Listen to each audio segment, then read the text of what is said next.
It's quite another beautiful day, a beautiful Saturday, a fresh episode of Politics Today that comes simultaneously live on independent television and radio.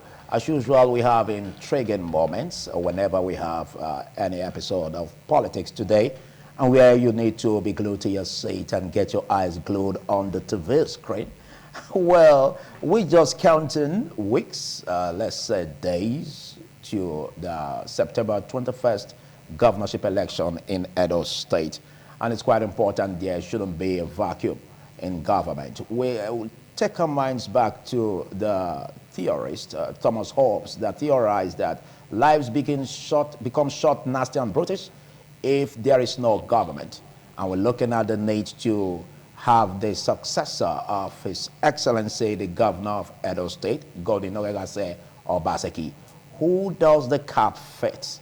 What are the perspectives? What are we looking at in terms of how to get it right? What could be seen as lapses and what could be seen as the policy thrust of political party candidates in getting or making the difference in order to bring about a better government in Edo State? And joining me is a grassroots politician, a dogged and courageous personality, former two-time commissioner in Edo State, Energy and Water Resources, and commissioner for education, and also currently the spokesman to the governorship candidate of the All Progressives Congress, Senator Monday Okpebholo. Join me as we make welcome to this fresh episode of Politics Today, the one who we see as a dogged in everything he does, and he is no one else but Barrister Washington Osa Osifo. Thank you so much for having me. PhD. Osa Osifo, yeah, Good to have you join me. More from this place. Happy Saturday. All right. Now, viewers, happy Saturday. We are looking at other perspectives of Senator Monday Okpebholo, and let's look at what you have as the reason why the electorate should make Senator Monday Okpebholo their choice come September 21, 2024. I think at the risk of sounding immodest, I think I've been around playing politics, and even if I were not in this political space, I also have an idea as a human being how politics, society, governance, and leadership should be run. And as a matter of fact, I have seen in days, years, and weeks past that wherever we mix it, we do not study personalities before entrusting them with the powers and positions of leadership. It becomes detrimental. I have seen that politics is life. And the reason why we become victims of political gangsterism by reason of poor leadership is because we have not seen politics as life. It is a place where you turn out policies to better the lives of the people. If you miss it, then you make life nasty, brutish, and short. Just like in your opening remarks, quoting Thomas Hobbes. If you miss it, the essence of living is defeated. It was to make life better that we saw the need in the times past, knowing that all of us cannot be there at the same time. It was solicited by all of us that we delegate some or all of our powers to a few to carry on holding in trust for us the responsibility of all of us. Have we be convinced that such a person knows where it pinches most, where it pains us most? Have we be convinced that without those necessities of life, life can be very dull, sad, and not worth living? They saw the need to always give it to one of us who knows, have felt, and therefore can understand the need to fill the gap between what is and what ought to be. This is democracy. This is the very essence and definition of democracy. Now, how then can you fix the roads if you don't know that it is essential to build the roads and it adds to the value and quality of life of the people? How then will you know that education is the only way to educate the mind of a man, to enlighten the mind of a man? When I mean a man, I'm being generic. All right. I'm talking about human being. If you do not do it, governance becomes very difficult, because it is easier to govern, to lead educated people.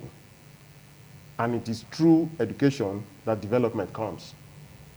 If you are preparing for a generation that will do better than today, the irreducible minimum is to invest in their future by educating them today.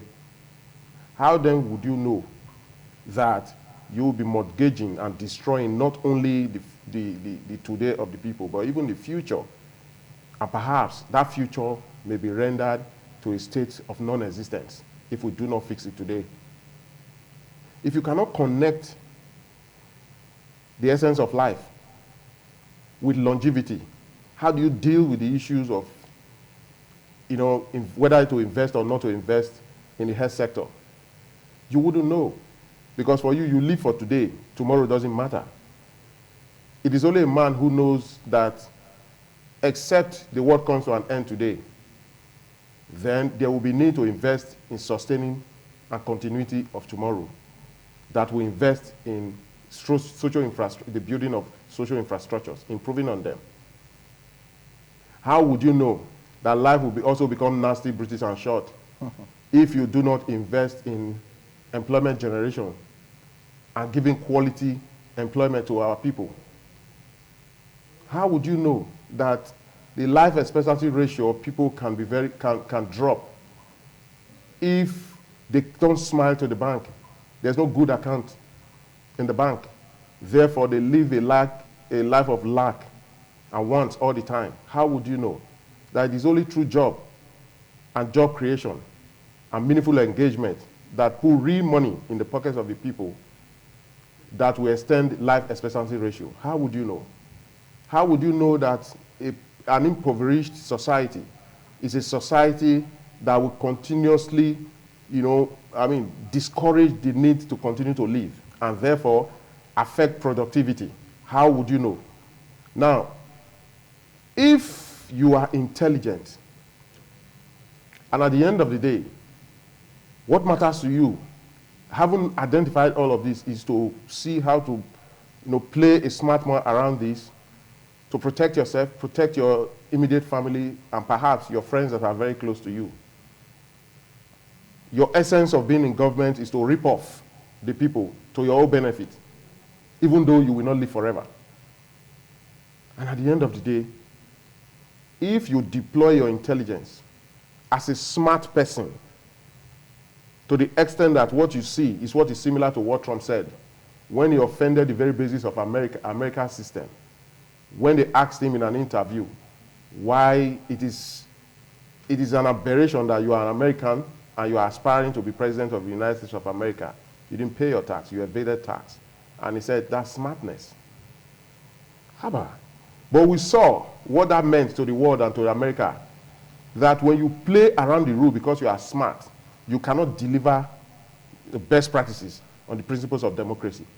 It will be a huge setback for the people. This is what Americans suffer.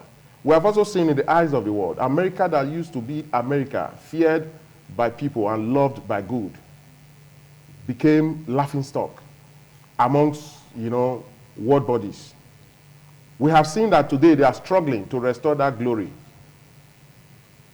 But at the end of the day, what we can learn from that is that when you have a man who doesn't connect with reality, who is selfish, who is stingy, and when I say stingy, I am not saying giving to you as the next person sitting by me. In any case, there's nothing wrong with that. If a man is called to serve, he is not called to serve Washington or yourself. He's called to serve the people, put a state in the position of prosperity.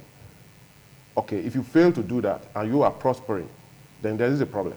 What we have seen is that intelligence has never been the problem, because people have mastered the arts, particularly most politicians. They have mastered the arts of working on the part of intelligence. Because our people now love fine words for food. They love smart clothes. They concentrate, they make our people to believe that the best way is to concentrate on the forms rather than the content. So people have mastered the art of creating a form, to be appealing to you. Nobody searches the intent of anybody anymore, although we are not God. But God has given us the yardstick. If you must define the tomorrow of a man, make no mistake about this. I'm telling you, if it were not so, I wouldn't say it's like that. It's simple. If you interrogate a man's yesterday, there is no way you cannot understand why he behaves today the way he's behaving. Logically, it points to one conclusion, that tomorrow may not be different from what he did yesterday, what he's doing today. And when people tell you, who are your friends? Because it is written, birds of the same feather flock together. Strange bedfellows, they don't go together. Now, at the end of the day, what they are trying to tell you, if we are so comfortable, we live together, stay together, we do things together, we understand each other, there must be something that binds us. Okay? And when you are dealing with politics, especially leadership, you don't bring emotion into it. If you do, you will regret it later. I have seen now, people are jostling to occupy the Osadebe #1 seat of the state, presiding from Osadebe Avenue. I have also seen that there are those who are serious for this project. There are also those who are coming with selfish motives. How do we separate them? It's easy. Look at their yesterday. Who were they yesterday? Where are they now? What do you think they can do tomorrow? Now, in 2016, as commissioner for education and later energy and water resources, and by the grace of God, by the choice of the then governor, Comrade Adams Ali Oshomole, I was allowed to have a space in the Executive Council of Edo State. That gave me, as a member, the opportunity to interrogate and know those I was working with in terms of character and content. In character and content, it wasn't difficult, for instance, for me to know that the present governor of Edo State, who was then, at best, the special advisor on economic matters, because he was the chairman economic team to Comrade Governor Adams Ali Oshomole, as he then was. It was easy for me to interrogate his personality, the way he relates with his colleagues. Although he was not a member of council, he was to be seen, not to be heard. But by the grace of the then governor and the choice of all of us, it was okay to have him there. When I saw somebody code to another, when I saw somebody who doesn't like people making progress in whatever they do, when I saw somebody who interrogates what is good, and because he doesn't want anything good about that person, he turns it bad, then I didn't need anybody to tell me that when the seat of power gets to this nature of man, then it will be trouble for all of us. Another person who sees nothing good in another person is not somebody that should be entrusted with the wealth of the people. And it was that conviction that I had when the then governor asked me what's my view about the man he was going to support. I told him, look, I do not think this man can unite with the family called Edo for XYZ reasons. It's your choice. You are the governor. You have done very well. Anybody you are bringing can fly on your achievements. Good. But you will remember me. I don't see relationship. How do we progress if we don't have relationship? And this is what largely now accounts for what you have seen. Okay. The disunity. Now, what was lacking was not intelligence. Because I tell you, on paper, the governor of Edo State today is very good on paper. His ideologies, his ideas are very good on paper. Practically, because of the content of the heart, which will not allow him to do certain things and make it right. Even most of his commissioners, you don't know them by name. You don't even see them. Not that they don't know what to do. They know, but if you don't believe in their abilities to act, and you pretend to bring or prefer to, bring somebody in the nature of a consultant to superintend over them, you have killed their mental magnitude and their ability to think out of the box to do what is right for the people. Okay, you were given the position as a governor, but you donated that powers, relying on the Constitution of the Federal Republic of Nigeria that you must have an executive council. And that executive council made up of your commissioners and your deputy governor, as it were. You must allow them to do what they know how to do best. I don't like being bossed. I like doing things because I have my integrity and my. So what was missing, I repeat, he's not intelligent. He's a very intelligent man. You can't take that away from him. But when you do not have empathy, you do not have sympathy, you do not have the fear of God, you do not have the love for the people, okay, then can be said that you do not have conscience. Okay. So it is the absence of conscience that led us to where we are today.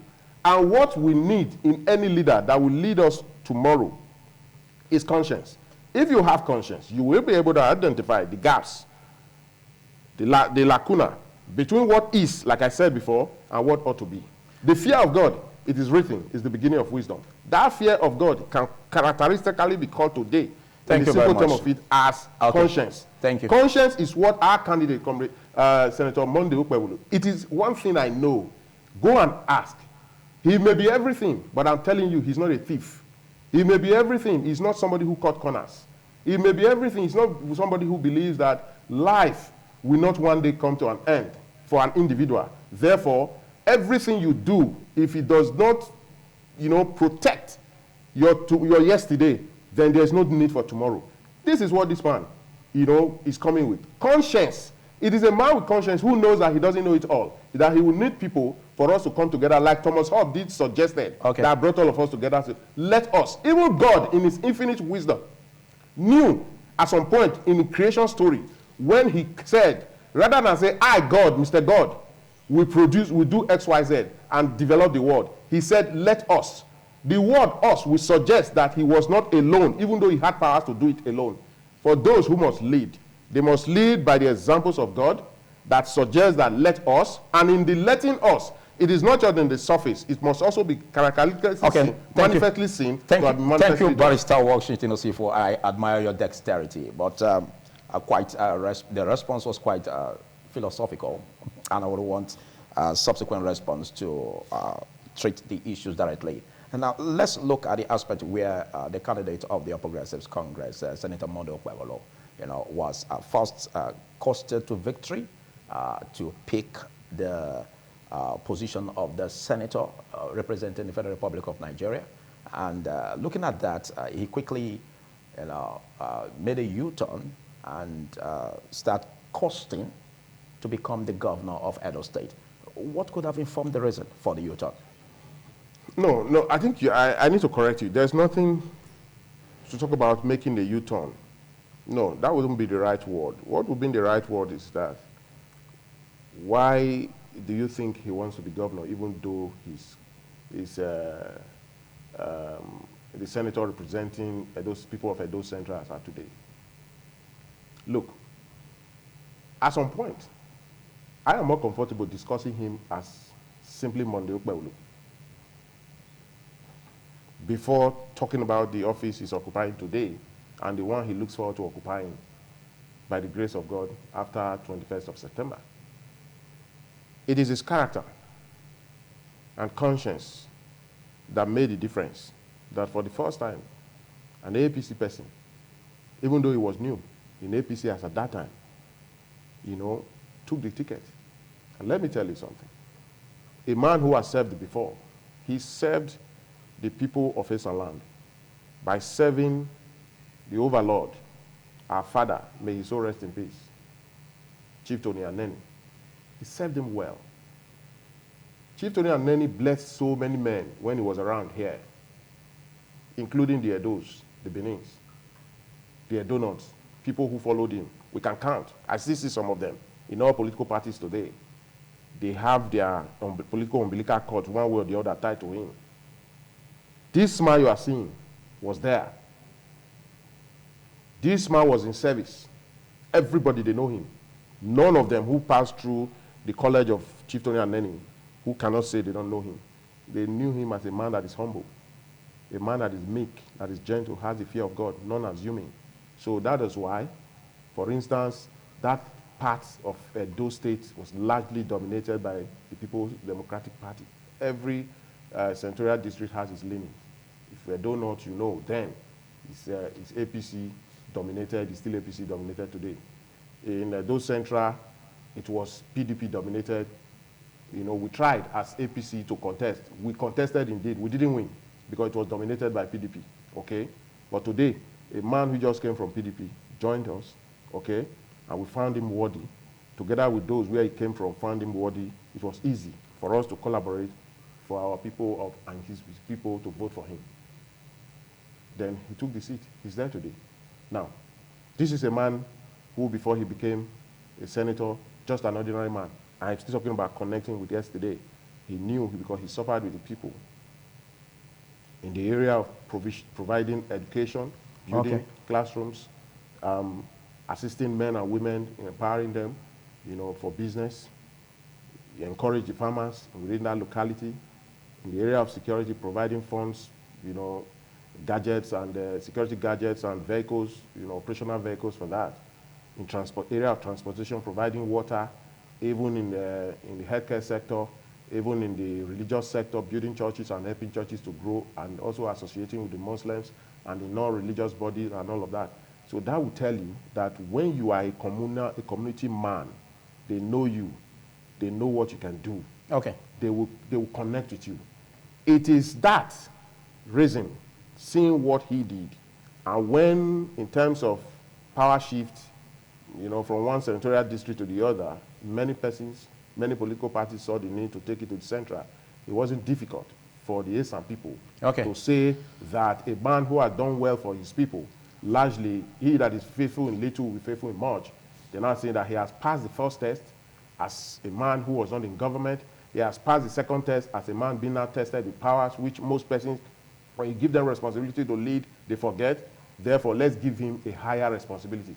That is why you see them now, you know, rallying around him. All right, thank you. And for us, all of us, to support him. Thank you. Thank you for that beautiful craft. As a senator of the Federal Republic of Nigeria, representing those senatorial district, it's quite awesome that you were able to put in filling the resume why you had to, you know, go for the office of the governor. Thank you. But let's look at, as we round off, let's look at what he intends to change, what he intends to bring on board if he wins and becomes the governor of Edo State.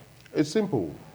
I think what pushes him is to have him identify the gaps between what is and what ought to be, and what are the challenges in the area of the infrastructural development, which, as I mentioned before, talking about health, talking about education, talking about empowering women, youth, men, talking about our arable farmlands, you know, encouraging farmers, you know, in a large-scale investment in that sector. Talking about our education that whose standard has fallen, building more schools and ensuring that there are quality teachers in those schools, even in our tertiary and vocational institutions, and you know, adding value to it so that we can have graduates who are worthy of that word, graduates, while investing so much in character building and content building, relating with the traditional institutions. Thank you. And so much. Okay, thank you. Yes, so much. Let's quickly look at this very, very intriguing question. The Edo citizens have been waiting, itching, to see the candidate of the Progressive Congress, Senator Okpebholo, come to our studio and talk to the people directly, intimate with the people's needs, and tell the people directly what he can do. Why is he not doing that? Or well, there are several, is he thinking in that direction? No. Because we are sending an invite to him to come to independent television and educate the people on what is God for the people. You see, let me tell you something. There are several means, several roads to the market. You just mentioned your station. Fantastic. It gives you voice to reach to people. But it doesn't mean this is the only avenue to reach the people. I can tell you, he's in the market, you see him in the churches, he's talking to communities, he's a grassroots mobilizer. You see, this is why I say you concentrate on the form. It's better to concentrate on the content rather than the form. But are you now saying that it's not a place for him to still come use this podium that's not what I'm saying. and this platform to reach to am I not here? You think he's not aware that I'm here? Let me tell you, yesterday you organized a town hall, what looks like a town hall meeting, which was good enough, by the way. Congratulations to ITV management and staff. But I tell you, it's a matter of choice. The PDP chose not to be there. That seat was empty. APC and other political parties were there. It was a place to ventilate. So it's a matter of choice, okay? But that doesn't mean that he will not come if you invite him. But I am saying, let's de-escalate this issue of saying, oh, because it's not on this station, it's not on that station, therefore it's not talking to the people. There are several roads to the market. Okay. That doesn't mean that he will not take this road, but be assured that he's taking other roads. If he were not taking other roads, you will not be seeing his activities here and there, which sometimes you also feature in this station. All right. Let's say that this is an official invitation This to is the not, candidate this cannot, to come over and be on this platform to also educate. You know, we must not reduce the value of that office. A man is gunning or running to be the governor of Edo. You cannot say, for instance, that this is an official through TV stations and all of that. Don't forget, I am not the candidate, but I am a member of the party that has given Senator Monday Okpebholo. Okay, let's call it an open invitation. Let's call it an open invitation. Whether you are Do you agree with that? Whether you are doing an open invitation, that is your choice, what you choose to call it. But I also want to encourage you, send an invite. Okay. Invite formally. ITV is a formal institution. Deal with people formally. Okay, whatever we are saying here is between you and I and the people that are listening. Thank you so much, Barrister Washington Osa Osifo, PhD, and spokesman to Senator Monday Okpebholo, the candidate of the All Progressives Congress. And he was a two-time commissioner of Edo State, a commissioner for education, and of course for water resources and energy. Big thanks for taking our time to be part of this. Thanks for having me. All right. God bless you.